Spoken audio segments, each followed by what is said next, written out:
Hi, this is Gil Robles. A short while back, about 2 weeks, I purchased a new application called Rebelle, and I purchased it basically on the strength of one brush. I haven't tried out all the other brushes left besides, of course, the pencil, which I'm using here, but I was really attracted to this watercolor brush. It does something that no other brush does, and it mimics watercolor so well that it really looks like the real thing once you're done. You don't need any filters. You just use the brush, and it looks exactly and feels well. I don't know about feel, but it, it it just basically gives the feel of a watercolor brush. The canvas allows me to mimic paper saturated with water. So it's a wet canvas, and you see how when I apply the brush, it starts dripping downward. I can also control the tilt of the drawing or the painting. And so, like, there's a setting to tilt it to the left and the right, to up and down. I mean, I'll go into this in the future. I'm just really introducing this really different software because I don't see any brush that does what it's doing now. And it also lets me work in a drier brush. I can control, you see the sliders on the left. I can control the amount of water, the amount of pressure, and so forth that I apply, the load of color that I apply on to the painting using this brush. Um, and you can see on the right, there are other options above where you have the layers, and those options allow you to wet the paper, dry the paper. Also, there's a icon. I believe there's one on the right and one on the left. I'm not sure. I definitely know there's one on the left that allows you to actually blow the wet paint around. And that blue there shows the saturation of the canvas. It shows where it's wet, supposedly wet. So anyway, this is different from anything else. I mean, the closest I came to having an application that mimicked watercolor well was Art Rage, but this takes it up a step better. Um, Really, it's like the real thing. It's just a matter of learning how to control and apply these things. I mean, a lot of these things that I do are basically sketches. It would be interesting to really plan out a painting um, before go directly into the app, and instead of doing sketches, do a painting using this and see how close to a watercolor it can get. But it handles really beautifully.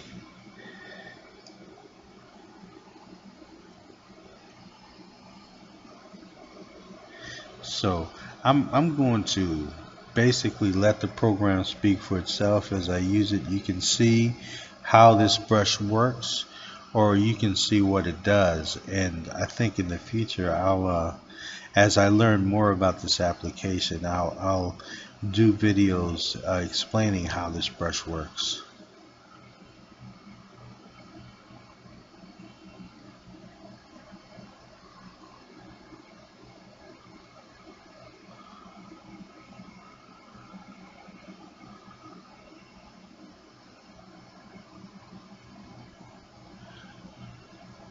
Now, I think every chance I had to apply where I let the paint drip, I just really enjoyed that about this application, and I use that a lot.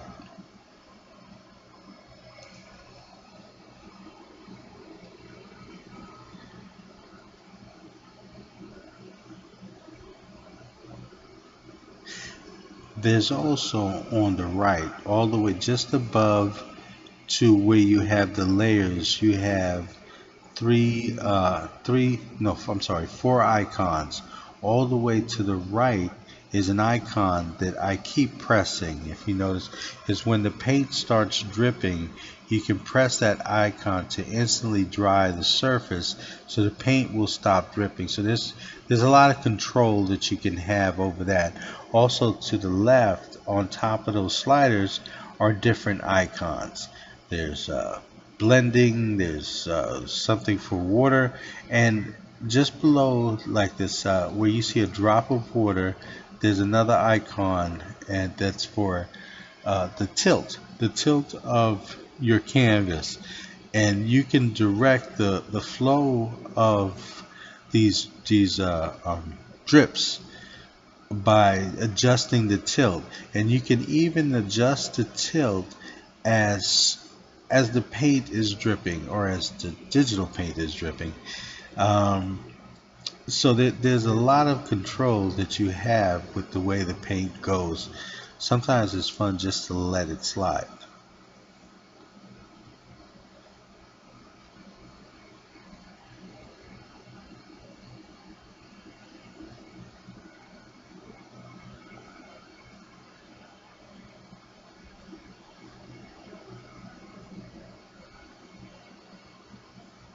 Also, on those sliders, like I said before, you can adjust um, the amount of water you have on the brush so that you can paint with a drier brush.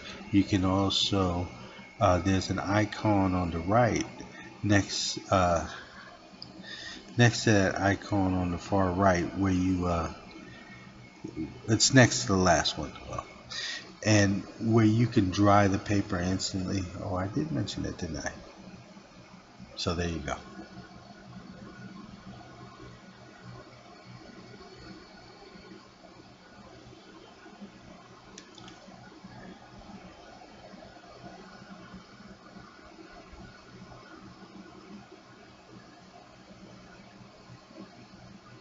Now there's a lot, I just bought this application, so there's a lot to get used to.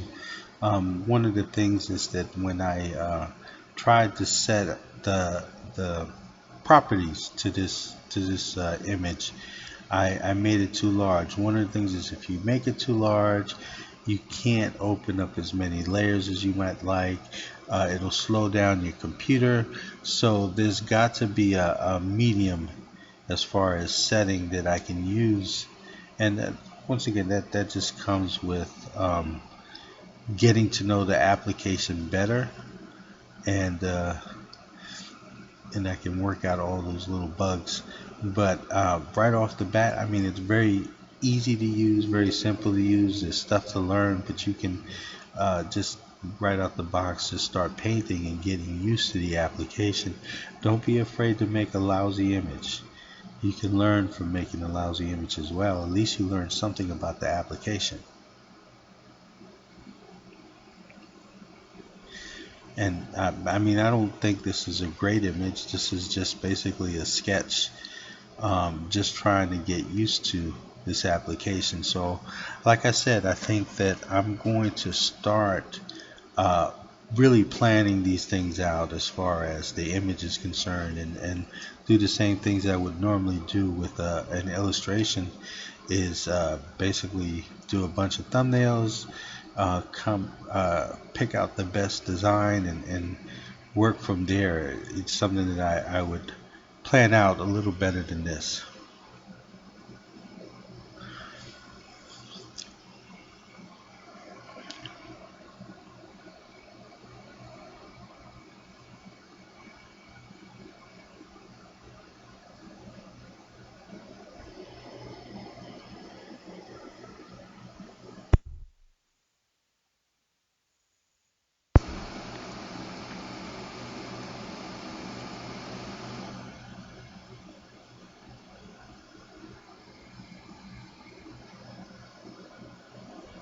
Also, one thing to mention, it's we're coming close to the end of this video. Um, Rebel is a very inexpensive program. It only costs about $59.99, I think something like that. $60 isn't a lot as far as purchasing a graphics program compared to something like Corel or Photoshop. But it does a lot. No other application that I've seen does this with a watercolor brush. This is, again, I'm not applying any filters. All I'm doing is I'm using the brushes and adjusting the settings on that brush and on the canvas.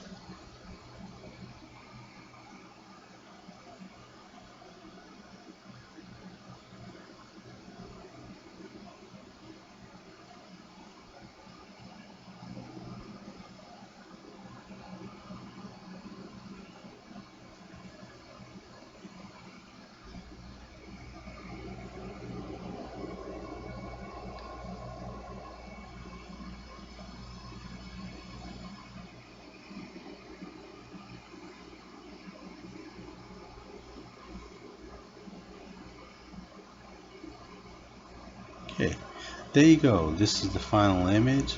You can see that it would be hard to convince somebody that this is actually a digital image. It looks very much like a real watercolor.